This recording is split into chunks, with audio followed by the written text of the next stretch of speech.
اچھا، آپ نے ابھی جو بات کی بے سوچے سمجھے ناظرہ پڑھ لیں، ایک یہ بھی تصور ہے کہ رمضان المبارک کا مہینہ آیا تو لازمی قرآن کو ختم کرنا ہے اور بے سوچے سمجھے ہی ہمیں ناظرہ پڑھنا ہے، بلکہ بعض افراد ایسے بھی ہوتے ہیں جو ایک رمضان میں کئی قرآن مجید کا وہ ختم کر دیتے ہیں ناظرہ پڑھتے ہوئے، جبکہ وہ سمجھتے کچھ بھی نہیں ہے، بس انہیں ورد کرنا ہوتا ہے، قرآن پڑھنا ہوتا ہے، ختم کرنا ہوتا ہے۔ یہ بھی رویہ بالکل مناسب نہیں ہے۔ نہیں، بالکل غلط رویہ ہے۔ قرآن مجید اللہ کی کتاب ہے اور اس کتاب نے اپنے نزول کا مقصد خود بیان کر دیا۔ قرآن مجید کے الفاظ یہ ہیں کہ کتاب انزلناہ مبارک لیدبروا آیاتہ ولیتذکر اولو الالباب، یہ مبارک کتاب، یہ بابرکت کتاب ہم نے اس لیے نازل کی ہے کہ اس کی آیتوں پر غور کیا جائے اور عقل والے اس سے نصیحت حاصل کریں۔ یہ قرآن کا مقصد ہے۔ اگر آپ نے اس مقصد کو ملحوظ رکھے بغیر قرآن کو پڑھا تو آپ نے قرآن کے ساتھ بے اعتنائی کا رویہ اختیار کیا۔ مجھے تو کبھی کبھی اندیشہ محسوس ہوتا ہے کہ وہ لوگ کہ جو جانتے بوجھتے اس طرح کا معاملہ کرتے ہیں کہیں وہ خدا کی گرفت میں نہ آ جائیں، اس لیے کہ آپ خدا کی کتاب کو بے سوچے سمجھے کیسے پڑھ سکتے ہیں؟ آپ کو خدا کی کتاب کو سمجھنا ہے، اس کا فہم حاصل کرنا ہے، اس کے اندر بصیرت پیدا کرنی ہے۔ یہ چیز جب مسلمانوں میں آپ پیدا کریں گے تو پھر قرآن سے ان کا سچا تعلق ہوگا تو دین بھی اپنی صحیح جگہ پر آ جائے گا۔ اچھا، لیکن جاوید صاحب، ایک روایت کا حوالہ عام طور پر اس آپ کے آرگیومنٹ پر اس طرح کا حوالہ دیا جاتا ہے کہ نبی صلی اللہ علیہ وسلم نے فرمایا کہ جب تم الف لام میم پڑھتے ہو تو الف پر تمہیں 10 نیکیاں اور لام پر 10 نیکیاں اور میم پر 10 نیکیاں ملتی ہیں، تو گویا قرآن مجید کو اگر میں فاتحہ سے ناس تک پڑھ لوں تو مجھے اتنی ہزاروں لاکھوں نیکیاں تو ملیں گی۔ تو وہ نیکیاں مطلب ایسا نہیں ہے کہ ہزاروں لاکھوں پہلی چیز نیکیاں تو ہمیں یہ ہے کہ ملتی یہ ہیں۔ روایت کوئی صحیح روایت نہیں ہے۔ دوسری چیز یہ ہے کہ تھوڑی دیر کے لیے مان لیجئے، تو میں مثال کے طور پر آپ سے یہ کہتا ہوں کہ اگر آپ مجھے پانی کا ایک گلاس دیں گے تو ہر قدم پر آپ کو میں 1 روپیہ دوں گا، اور آپ ایک قدم چل کے کھڑے ہو جائیں اور میرے پاس نہ پانی لائیں تو دے دوں گا میں آپ کو۔ آپ قرآن کو سمجھ کر پڑھیں گے تو جب آپ نے قرآن کے صحیح فہم کے ساتھ پڑھا، اس کے مقصد کو سامنے رکھ کے پڑھا، تو پھر اس کے الفاظ پر آپ کو نیکی مل جائے گی۔ لیکن اگر آپ نے قرآن مجید کا مقصد ہی پورا نہیں کیا تو آپ نیکی کی توقع کیسے کر سکتے ہیں اور اجر و ثواب کی توقع کیسے کر سکتے ہیں؟ اچھا، رمضان المبارک میں بہت ساری رسومات بھی ہمارے ہاں ایک رائج ہو گئی ہیں، خاص کر کے اگر ایک رسم کا حوالہ میں دوں، بچوں کی ہم روزہ کشائی کرتے ہیں۔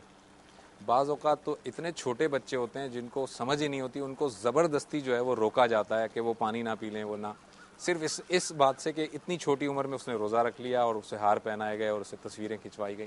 یہ رویہ کس طرح کا ہے؟ دیکھیے، ہار پہنانا، تصویریں کھینچنا، یہ تو میں کوئی اس کو پسندیدہ چیز نہیں سمجھتا، لیکن مذہب بہرحال جب بھی کبھی کسی سوسائٹی میں آئے گا تو والدین چاہیں گے کہ اس کی تربیت بھی اپنے بچوں کو دیں۔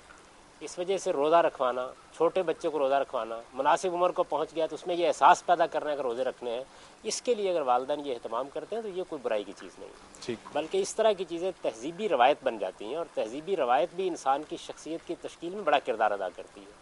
تاہم اس میں وہ چیزیں شامل نہیں ہونی چاہیے کہ جو اس کو ایک ایسی تقریب یا ایسی رسم بنا کے رکھ دیں کہ روزے کی اصل روح بچے پر پہلے دن ہی سے منتقل ہونا بند ہو جائے۔ یہ نہیں ہونا چاہیے، یعنی روزے ہی کو صحیح روح کے ساتھ اس تک پہنچنا چاہیے۔ لیکن آپ نہیں سمجھتے غامدی صاحب کہ اگر ہم ایسے بچے کو جو ابھی بہت چھوٹا ہے اس سے اگر ہم روزہ تربیت کے پوائنٹ آف ویو سے، نیت اچھی ہے ہماری، لیکن جب ہم اسے رکھواتے ہیں تو اس کے دل میں روزے کے خلاف ایک نفرت پیدا ہوتی ہے، کیونکہ اسے کھانے سے روک رہے ہیں، پینے سے ایسی عمر میں روک تو رہے ہیں۔ رکھوانا بھی نہیں چاہیے، مناسب عمر میں رکھوانا چاہیے۔ یعنی جب آپ محسوس کریں کہ اب وہ وقت قریب آ رہا ہے کہ بچے کو روزے رکھنے ہیں تو اس کو اس کا عادی بنانے کے لیے، جیسے اب نماز ہے تو ظاہر نماز فرض تو آپ پر اس وقت ہوتی ہے کہ جب آپ بالغ ہو جاتے ہیں، لیکن بلوغ سے پہلے حضور نے تلقین کی کہ آپ بچے کو نماز کی طرف توجہ دلائیں۔ اس سے مقصود یہ ہوتا ہے کہ ایک چیز آپ کی عادت بن جائے، آپ کو اس کی طرف میلان حاصل ہو جائے۔ تو روزے میں بھی یہی ہوگا، لیکن اس کا یہ مطلب نہیں ہے کہ آپ 3 سال کے بچے کو روزہ رکھوانا شروع کر دیں۔ یعنی مناسب عمر میں جب بچے کو کچھ روزے کا شعور ہو گیا، اسے کچھ پتہ چل گیا کہ روزہ کیا ہوتا ہے، لیکن ابھی بلوغ کی عمر نہیں ہوئی، ابھی اس پر فرض نہیں ہوا روزہ، تو اس سے پہلے آپ روزہ اسے رکھوا دیں۔ اچھا، ایک اور روایت اور ایک اور رواج ہمارے اندر ہے، افطار پارٹیوں کا ایک سلسلہ ہوتا ہے، دوست احباب اکٹھے ہوتے ہیں، افطار پارٹی، بلکہ پولیٹیکل لیول پر بھی مختلف سیاستدان افطار پارٹیاں کرتے ہیں۔ مقاصد کچھ اور ہوتے ہیں، اپنی ڈیل کچھ کرنی ہوتی ہے، کوئی بزنس میٹنگ کرنی ہوتی ہے، لیکن افطار پارٹی اس کا ذریعہ ہوتا ہے۔ اس طرح کی افطار پارٹیز رکھنا یہ ٹھیک ہے؟ اس میں کوئی دیکھیے، بات یہ ہے کہ قباحت تو نہیں ہے؟ جو چیز جس مقصد کے لیے کی جا رہی ہے وہ مقصد حاصل ہو جاتا ہے۔ ایک تو افطار کا وہ اصول ہے جو حضور نے قائم فرمایا کہ آپ یہ دیکھیں کہ کیا کوئی ایسا آدمی ہے کہ جس کے پاس روزہ افطار کرنے کے لیے روٹی بھی نہیں، پانی بھی نہیں، اس طرح تو افطار کھجور بھی پارٹی نہیں ہوتی نا ہمارے اس طرح تو نہیں ہوتی نا۔ نہیں ہوتی، یعنی افطار پارٹی ایک اور چیز ہے، اور کسی کو افطار کرانا وہ یہ دوسری بڑی چیز۔ نیکی اور بہت خیر کا کام ہے۔ بالکل۔ کسی آدمی کو آپ نے روزے میں شریک کر لیا، آپ نے اسے اپنے دسترخوان پر بلا لیا، اس میں خاص طور پر غریب غربا اگر بلائے جاتے ہیں تو کیا ہی کہنے ہیں. اگر آپ ان کو اپنے دسترخوان پر اپنے ساتھ بٹھا کے کھلاتے ہیں تو یہ بڑی ہی اجر و ثواب کی چیز ہے. تو سوسائٹی کے اندر اعلیٰ قدروں کو اگر آپ پیدا کرتے ہیں، اور اس میں یہ بھی ایک بڑی قدر ہے کہ ایک آدمی کی عبادت میں آپ نے سہولت اس کے لیے پیدا کر دی ہے.